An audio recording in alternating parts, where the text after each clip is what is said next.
Tes. Nah, ya. Halo sahabat, Assalamualaikum. Apa kabar? Semoga sehat selalu dan senantiasa berbahagia. Terima kasih sudah subscribe dan selalu setia menyimak video-video SLMT TV. Semoga Tuhan Yang Maha Kuasa selalu memberikan rezeki yang berlimpah ruah dan juga berkah serta kemudahan urusan untuk sahabat-sahabat semua. Tentunya SLMT TV selalu hadir menemani waktu bersantai sahabat dengan alur cerita film-film pilihan. Kali ini SLMT TV hadir dengan sebuah alur cerita dari film yang berjudul Fezam.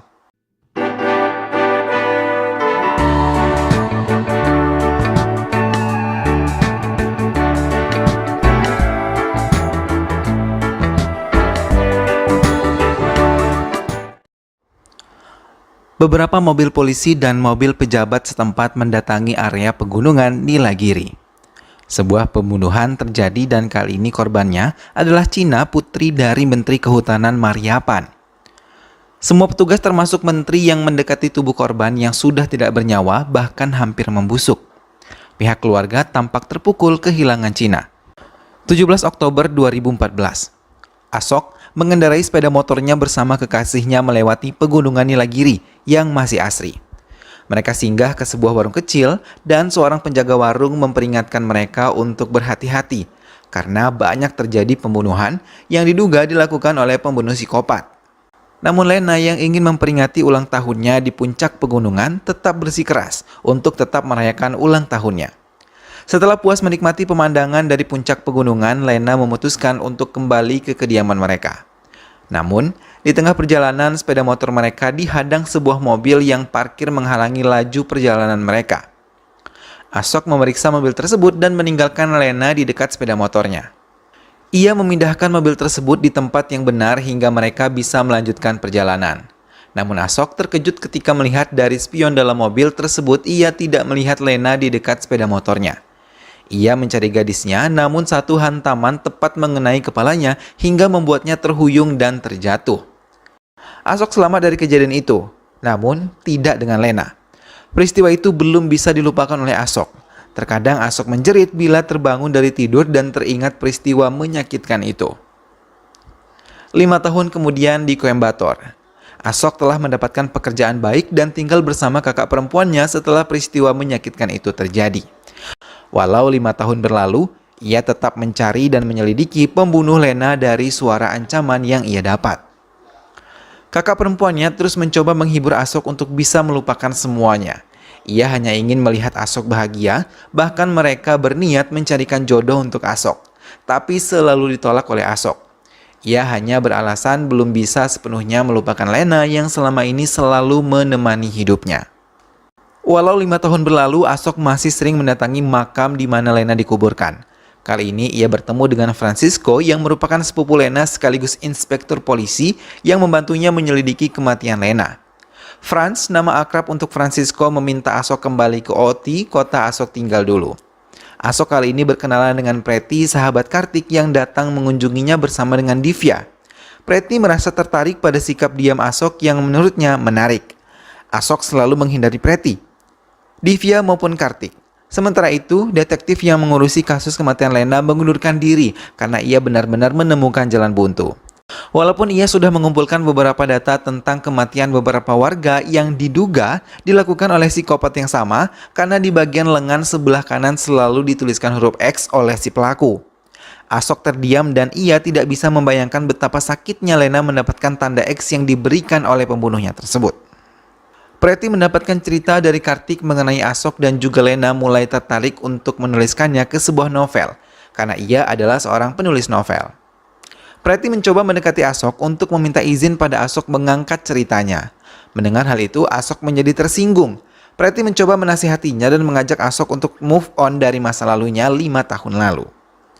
Asok terdiam dan mengubah pendiriannya dan mau terbuka tentang masa lalunya dengan Preti.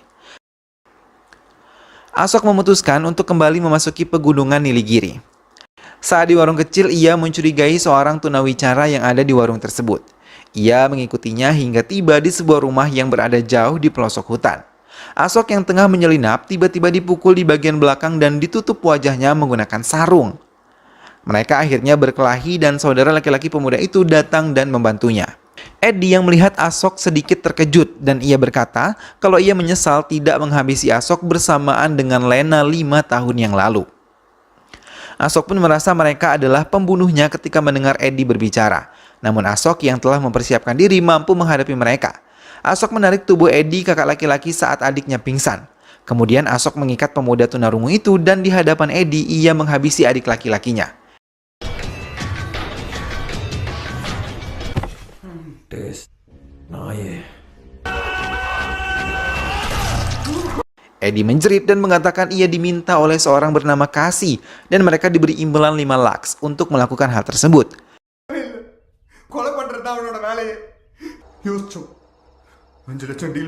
Cassie adalah pembunuh bayaran yang juga tewas dihabisi oleh psikopat karena lengannya terdapat tanda X sama seperti korban-korban yang lainnya. Sebelumnya mereka ragu untuk melakukannya, tapi Cassie terus membujuknya hingga sebelum mereka melancarkan aksinya, mereka memantau kediaman Lena selama 1 minggu. Hingga mereka akhirnya mendapatkan kesempatan ketika Lena pergi bersama Ashok. Eddie didekati oleh Ashok dan ditodongkan sebilah senjata untuk mengancamnya. Eddie menyebutkan bahwa ia memang mengatakan yang sebenarnya tanpa ada yang ditutupi. Ashok meninggalkan tempat tersebut dan mendatangi tempat Cassie sesuai dengan yang dikatakan oleh Eddie. Ashok mendapatkan keterangan dari seorang warga kalau 5 tahun yang lalu Franz mendatangi kediaman Cassie untuk bertemu dengannya dan tak lama setelah itu Cassie menghilang dan tidak diketahui keberadaannya. Ashok mendatangi kediaman Franz untuk mencari tahu tentang Cassie. Ashok langsung membicarakan tentang Cassie dan menuduh Franz yang menjadi dalang di balik pembunuhan Lena dan meminta Cassie serta Eddie sebagai kaki tangannya. Ni Cassie தேடி போன proof என்கிட்ட இருக்கு. Ashok menodongkan senjatanya ke arah Franz dan meminta Franz untuk mengakui kalau ia adalah dalang dari semua ini. Franz meminta Ashok untuk tenang dan mulai membuka mulutnya untuk bercerita hal yang sebenarnya terjadi 5 tahun lalu. China datang bersama saudara laki-lakinya dan mengajak teman-temannya mendatangi kediaman Lena untuk mendatangi Gauri. China yang mencintai Gauri tapi tidak dihiraukan oleh Gauri. Mereka menyiksa Gauri dan Selvam yang memulai melecehkan Gauri diikuti oleh kedua temannya. Sementara China diolok-olok karena tidak bisa melecehkan Gauri di hadapan kawan-kawannya dan saudara laki-lakinya Selvam. China hanya bisa menangis apalagi saat Gauri dihantam di bagian kepalanya oleh Selvam hingga ia meninggal dunia.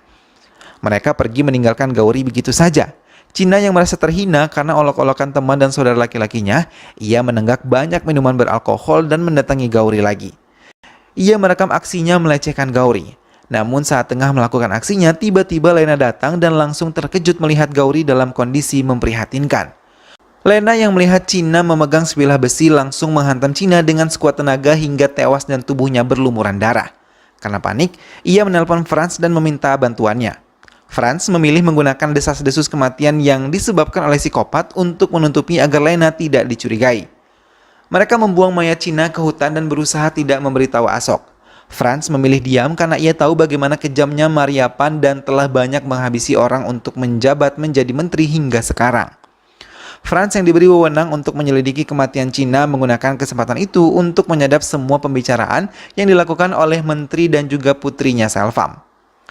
Ia mengetahui kalau China merekam semua kejadian itu dan mengincar Lena untuk dihabisi, tapi mereka tidak mau menampakkan diri sebagai pelaku. Mereka juga menggunakan motif dari pembunuhan psikopat untuk menghabisi Lena. China mengambil handphone tanpa diketahui Lena dan dalam kondisi sekarat, orang-orang mereka yang melihat Lena pergi bersama Ashok, mereka menggunakan Eddie untuk menghabisi Lena dan juga Ashok. Dalam kesempatan itu, Franz yang berhasil menemukan Lena dan Ashok berhasil menghabisi Cassie dan mendatangi kediamannya untuk melenyapkan identitas Cassie. Franz memberikan bukti-bukti pada Ashok tentang rencana pembunuhan Lena yang dilakukan oleh Mariapan dan Selvam putranya. Franz sengaja menyembunyikan ini semua dari Ashok agar ia bisa melanjutkan hidup walau tanpa Lena. Perjalanan Selvam terganggu sama seperti perjalanan Ashok dan juga Lena 5 tahun lalu. Ashok menghalangi laju mobil Selvam dengan mobil yang sengaja ia parkir melintang di tengah-tengah. Supir Selvam memperbaiki posisi mobil tersebut. Melihat hal itu, Ashok langsung menarik tubuh Selvam dan membawanya masuk ke hutan. Ia memukuli sambil menutupi wajah Selvam.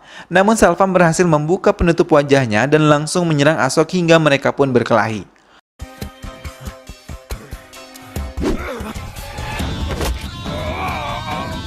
Supir Selvam menghubungi Franz dan memintanya datang, sementara Selvam dan Ashok masih terus berkelahi. Ashok berhasil memberi tanda X di lengan Selvam. Franz yang tahu ini adalah perbuatan Ashok mengikuti permainan Ashok dan datang ke hutan tempat Selvam menghilang. Ashok telah berhasil menghantam tubuh Selvam menggunakan besi hingga Selvam tewas. Namun ia merasa bingung ketika mendengar sebelum kematiannya Selvam mengatakan kalau ia mendengar suara laki-laki dari telepon Cina. Karena sebelum Cina tewas, ia terlebih dahulu menelpon Selvam. Franz membawa supir dan anggotanya ke kediaman menteri untuk melihat Selvam telah kembali. Ia juga memerintahkan semua orang yang berada di kediaman menteri untuk berkumpul kecuali menteri dan mengumpulkan semua handphone milik mereka. Sementara Franz sibuk mengalihkan semua anak buah Mariapan, Ashok memasuki kamar Mariapan dan membungkam mulutnya dengan menggunakan bantal. Mariapan yang dalam keadaan terimpus tidak dapat berbuat apapun hingga akhirnya ia tewas. Setelah menghabisi Mariapan, Ashok menyelinap masuk ke mobil Franz dan meninggalkan kediaman Mariapan. Keesokan harinya, kematian Mariapan menjadi topik di semua pemberitaan di semua media. Franz memutuskan untuk pindah ke Kombator bersama keluarga kecilnya. Ashok yang melihat kepergian Franz menyelinap ke ruang kerja Franz dan mengaktifkan komputer Franz dan menghapus semua bukti percakapan Mariapan di komputer tersebut. Namun ia terkejut ketika melihat video yang ada di handphone Cina berada di komputer milik Franz. Saat tengah melihat video tersebut, tiba-tiba Franz datang dan langsung menghantam Ashok menggunakan benda tumpul. Ashok dan Franz pun berkelahi karena Ashok mulai menyadari kalau Franz telah mengkhianati Lena karena masih menyimpan video tersebut. Franz mencoba mengendalikan emosi Ashok dan mencoba untuk menjelaskannya. Tapi Ashok terlanjur emosi dan memukuli Franz bertubi-tubi hingga pingsan. Bersama dengan itu, handphone Franz berdering dan Ashok sibuk mencari handphone Franz hingga ia benar-benar terkejut ketika melihat tulisan Lena tertera di layar handphone Franz. Bahkan ia mendengar sendiri suara Lena, benar-benar Lena yang sangat ia rindukan. Franz yang telah pingsan dibangunkan paksa oleh Ashok hingga akhirnya Franz sadar. Ashok menekannya untuk mengatakan kebenaran yang selama ini ditutupi oleh Franz. Dengan napas terengah, Franz menceritakan lagi. Setelah Lena memukul Cina, ia mendekati Cina yang sedang menelpon Selvam meminta tolong kepadanya. Hingga suara yang tertangkap Selvam adalah suara Franz. Ia mengcopy video tersebut dan menyimpannya di handphonenya. Ia menggunakannya untuk memeras keluarga Lena. Ia adalah cucu dari kakek Lena juga. Tapi keluarga Franz terusir dari keluarga besar Lena karena ayahnya menikah dengan wanita yang berbeda agama. Lena bisa tinggal di rumah kakeknya yang megah dan Franz sama sekali tidak bisa menikmati keadaan rumah. Hingga saat kematian kakek mereka pun ia membaca surat wasiat tidak ada nama Franz tercantum di dalam surat warisan. Hingga ia menggunakan rekaman itu untuk menekan ayah Lena untuk bisa memiliki rumah dan membuat kematian palsu untuk Lena. Ayah Lena pun mengikuti permainan Franz hingga ia berhasil meyakinkan semua orang kalau Lena telah meninggal dunia termasuk Ashok. Mendengar itu semua, Ashok menangis sejadi-jadinya. Ia tidak menyangka kalau Franz bisa memisahkan dirinya dengan Lena hanya karena harta. Ashok memaksa untuk bertemu dengan Lena, tapi Lena tidak mengizinkan karena Lena telah berumah tangga dan memiliki seorang putri, bahkan mereka sekarang tinggal di Goa.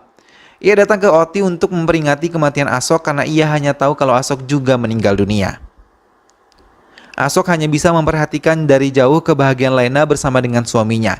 Sementara Franz masih memainkan dramanya dan mengatakan kalau pembunuh psikopat itu pasti akan bisa ia tangkap atas rangkaian pembunuhan yang telah terjadi. Ashok akhirnya menerima cinta Preti dan ingin mulai hidup baru bersama dengannya. 1 bulan kemudian, Franz yang tengah berlari pagi tiba-tiba dihantam oleh seorang yang menggunakan penutup wajah hingga Franz meninggal dunia. Setelah kematiannya, pelaku membubuhkan tanda X pada lengan kanan Franz. Ashok mencoba membersihkan semua darah yang ada di tubuhnya sambil menangis dan ia menyesali mengapa ia kini menjadi seorang pembunuh berdarah dingin. Film pun selesai. Nah sahabat, itulah tadi alur cerita dari film yang berjudul Fezam. Sebuah kebohongan walaupun berusaha ditutupi dengan berbagai cara, pada saatnya nanti pasti akan terungkap juga. Itulah mengapa sikap dusta tidak ada gunanya ya sahabat, karena perkataan dusta itu adalah salah satu ciri orang munafik, maka jangan sampai kita terbiasa melakukan hal tersebut. Kejujuran, meskipun pahit harus tetap dilakukan karena itu adalah sifat terpuji yang saat ini telah jarang dimiliki oleh orang-orang. Mudah-mudahan sahabat semua terhibur setelah menyimak alur cerita film ini. Sampai bertemu kembali di alur cerita film-film selanjutnya. Terima kasih sudah menyimak alur cerita film ini sampai habis. Dan ingat untuk selalu dukung SLMTV dengan cara klik like, comment, share, dan juga subscribe. Sampai berjumpa lagi sahabat, sehat selalu dan wassalamualaikum.